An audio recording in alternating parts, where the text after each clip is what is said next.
Isipin mo ito sandali. May isang lalaking lalapit sa'yo, tapos sasabihin niyang kaya niyang basahin hindi lang yung mga inilihim mong kasalanan, kundi pati na rin yung mga hindi napatawad na kasalanan ng mga magulang mong matagal nang patay. Grabe, nakakakilabot yun ah. Sobra. Tapos, sasabihin pa niya na kaya niyang gamutin ng anumang malubhang sakit mo nang walang hinihinging kahit isang kusing, libre. Pero, at ito yung malaking pero, kapalit nito, kailangan mong isuko ang buong pagkatao mo at sundin siya ng walang pag-aalinlangan.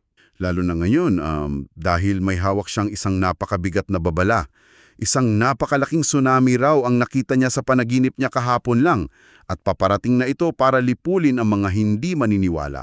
Ayun nga eh. Kaya sa malalim ang pagsusuri natin ngayon, bubusiin natin itong isang napaka-intriguing na koleksyon ng mga manifesto, mga social media posts, mga video, at maging isang CV o personal na dokumento mula sa isang lalaking nagngangalang Narciso Olalo. Tama. At ang kapansin-pansin agad dyan sa mga dokumentong hawak natin ay yung pambihirang paraan ng pagpapakilala niya sa sarili niya. Hindi siya gumagamit ng mga malalalim na theological na pamagat. Walang mga title na katulad sa mga kilalang relihiyon, di ba? Wala. Diretsahan niyang isinulat na siya daw yung #1 instrument chosen by God. Siya raw yung pangunahing kasangkapan na pinili ng Diyos. Inaangkin niya yung posisyon bilang natatanging tulay sa pagitan ng langit at ng mga tao. Bago tayo tuluyang lumusong sa paghimay nitong mga inaangking kapangyarihan niya at mga nakakagimbal na hula, kailangan muna nating ilatag ang patakaran natin para sa usapang ito. Yes, mahalaga yan. Hindi tayo kikiling sa anumang pananampalataya o relihiyon dito. Hindi natin misyon na patunayan kung tunay ba siyang sugo at hindi rin tayo nandito para siraan siya. Ang gagawin lang natin ay himayin at intindihin kung ano ba talaga ang sinasabi ng mga orihinal na dokumento. Kumbaga, susuriin natin kung paano niya binubuo yung mga mensahe niya at kung ano yung epekto nito sa mga tagasunod niya. Kasi makikita natin dito na pinagsama-sama niya ang lumang konsepto ng propesiya at yung makabagong teknolohiya. Kaya umpisahan natin sa pinakaugat. Sino ba talaga si Narciso Olalo? Kapag tiningnan mo yung CV niya, palaging naka-highlight na isa siyang faith healer. Pero may paulit-ulit siyang rule. Mahigpit daw ang utos ng Diyos na huwag siyang maningil kahit isang sentimo. Absolutely free, sabi nga sa dokumento. Oo, libreng-libre. Ang kapalit lang daw ng paggaling ay ang simpleng paniniwala sa kanyang bilang kasangkapan at paniniwala kay Jesus Christ. Kung iisipin mo, para itong open source software, di ba? Paanong open source? Kasi libre yung app, walang bayad, i-download, pero yung currency o yung totoong bayad ay yung personal data mo. Dito kay Olalo, libre yung paggaling, pero yung hinihinging bayad ay yung buong tiwala mo. Oo, napakagandang analogy niyan. At napaka-unique ng konseptong ito. Kasi kapag nagbigay ka ng serbisyong walang pinansyal na kapalit, inaalisan mo agad ng bala yung mga kritiko mo. Hindi ka nila pwedeng tawaging manlulokong nagpapayaman lang kasi wala kang ang hinihinging pera. Tama, ang hirap atakehin ng ganyan. Pero ang kapalit, yung tinatawag niyang power of mind, yun ang nagbibigay sa kanya ng matinding otoridad. Inaangkin niyang kaya niyang makita yung buong kasaysayan ng buhay mo at lahat ng kasalanan mo. At hindi lang mga buhay Dito talaga ako napaisip kaya raw niyang suriin pati ang mga kasalanan ng mga patay na. Isipin mo yun, gaano ka-powerful yung ganitong diagnostic tool, lalo na sa mga taong namatayan. Sobra. Sinamantala niya yung pangungulila ng tao eh. Kapag sinabi niyang may nakita siyang hindi napatawad na kasalanan sa yumaong magulang mo, paano mo patutunayan kung totoo yun o hindi? Hindi mo pwedeng i-fact check yung kabilang buhay. Exactly. Kaya wala kang choice kundi maniwala na lang ng buong buo. Hindi lang siya nagpapagaling ng pisikal na sakit, nililinis niya yung espiritual na record ng pamilya mo. Ang tibay ng pundasyon ng katapatan na nabubuo niyan. Ngayon, Mula dyan sa kapangyarihan niya bilang manggagamot, lilipat tayo sa kung ano ba talaga ang hinihingi niya sa mga tao. Paano niya ipinaparating ang mga mensaheng ito sa modernong panahon? Tinalakay ito sa isang video at post mula noong April 19, 2026. Bohol. Sa panaginip, pinapagawa daw si Olalo ng isang maliit na bahay at ito raw ay metafora para sa sariling kaligtasan sa loob ng katawan ng tao. Gagamit daw sila ng material na tubular, di ba? Oo, tubular. Para daw matibay at madaling itayo. At dito ako medyo nagulat kasi ipinaliwanag ni Olalo sa video na yung tubular daw ay sumisimbolo sa social media. Tulad ng YouTube, Tumblr, tubular, di ba? Para daw mabilis na maikalat ang mensahe. Ang galing ng wordplay, no? Tubular, YouTube, Tumblr. Nakakatuwa nga eh. Pero mapapaisip ka talaga, bakit kailangan pang idaan sa isang panaginip tungkol sa dating border at construction materials ang isang mensaheng pwede namang sabihin ng diretsahan?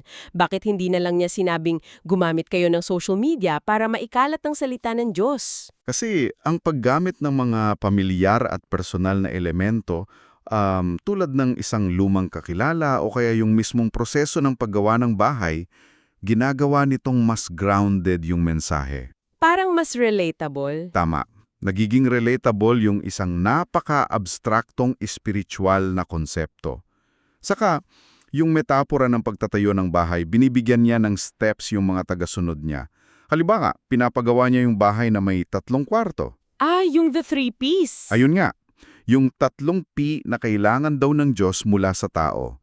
Pagsisisi, pagbabago at lubos na paniniwala. Wait, himayhin natin. Pagsisisi, pagbabago at lubos na paniniwala. Parang spiritual engineering, di ba? Oo, spiritual engineering talaga. At bago mo maitayo yung 3 kwarto na yan, malinaw na sinabi sa panaginip na kailangan muna ng matibay na pundasyon. At yung pundasyon na tinutukoy niya, ito yung mga katibayan ng kapangyarihan niya at yung mga natupad niyang hula. Kailangan mo maniwala muna sa mga himala niya bago ka makapasok sa bahay ng kaligtasan. Correct.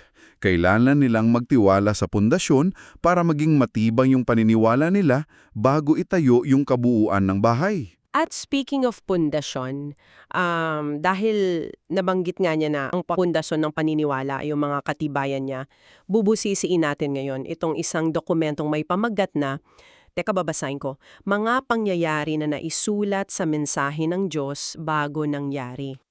Ito yung listahan ng mga prophecies niya. Oo, 9 na malalaking pangyayari yung inaangkin niyang nahulaan niya.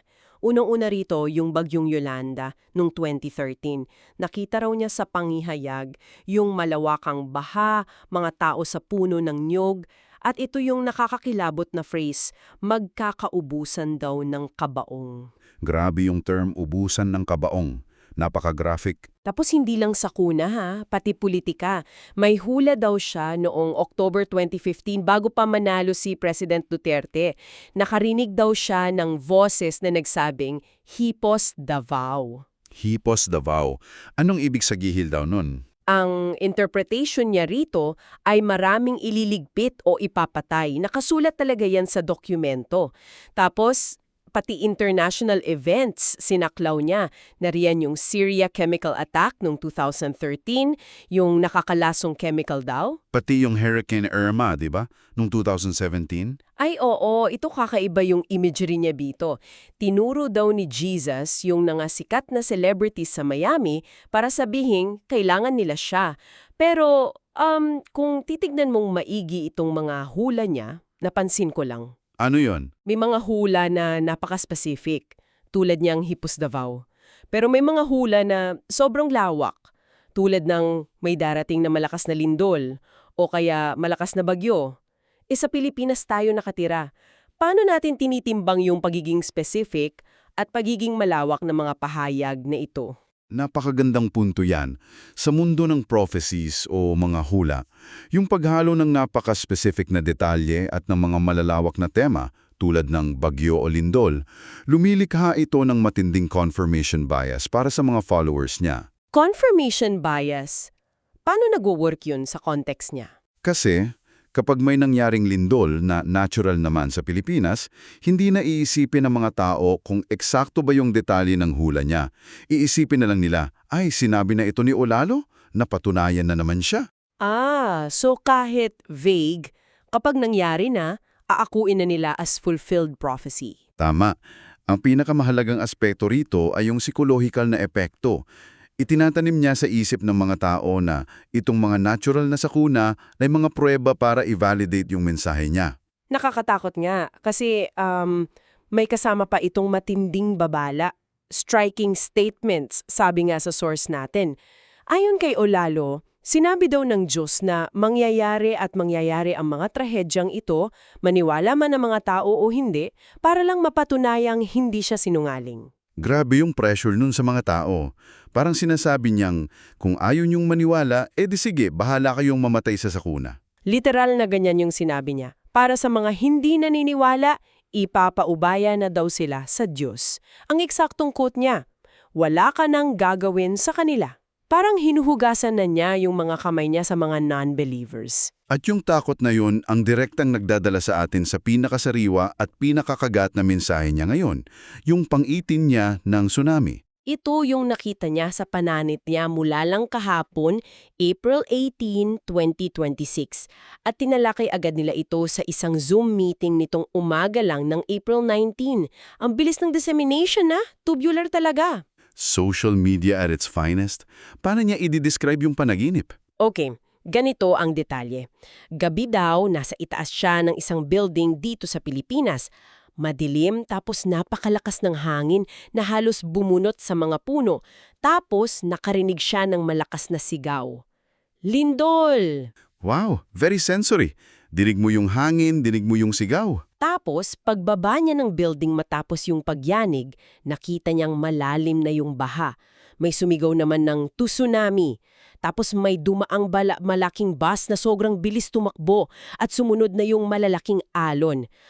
Umakyat daw siya sa puno at muntik na siyang abutin ng tubig bago siya nagising. Parang eksena sa action movie, di ba? Oo, para siyang nanonood ng disaster film. Mula sa video transcript, nagbigay siya ng matinding babala. Magkakaroon daw ng ulan, bagyo, lindol at tsunami. Gumamit pa nga siya ng halimbawa mula sa totoong buhay sa video na yan, di ba? Oo, binanggit niya yung mga namatay sa bagyo dahil hindi nila inaasahan yung dami ng tubig at natabunan sila ng buhay. Ang paulit-ulit na mensahe niya, laging handa, there's no way to run, there's no place to hide. Very absolute yung terms niya, walang matatakbuhan. Pero bakit kailangang ganyan? Ano ang layunin ng pagdedetalye ng ganitong klaseng action thriller na eksena kumpara sa simpleng pagsasabing magsisisi kayo dahil may sakunang darating? Kasi yung visceral at graphic na paglalarawan, yung bus na humaharurot, yung pag-akyat sa puno para hindi malunod, lumilikha yan ng matinding urgency at takot.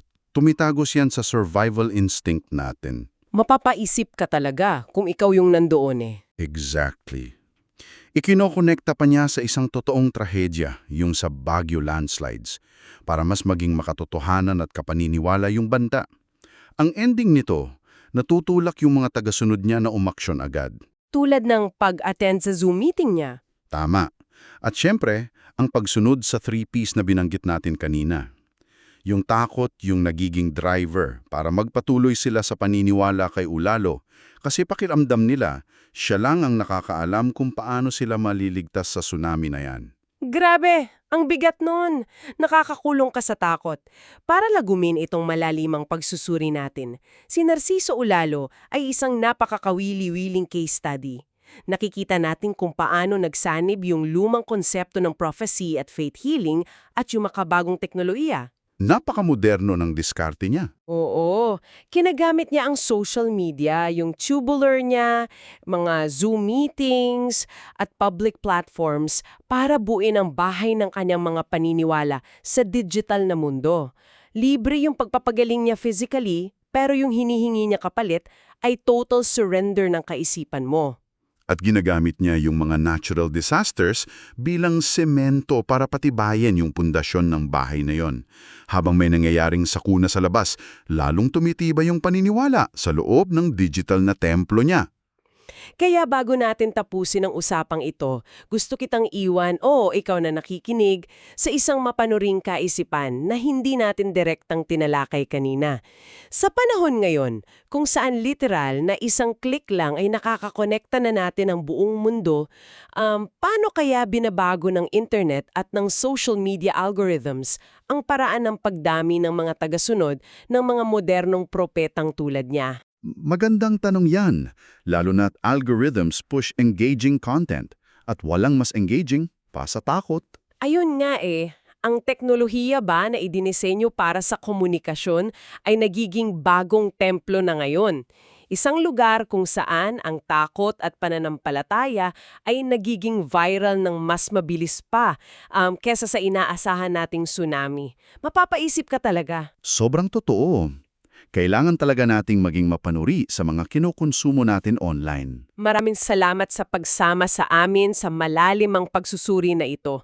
Patuloy tayong maging mapanuri, hindi lang sa mensahe, kundi pati na rin sa kung paano ito inihahatid sa atin. Hanggang sa susunod na usapan,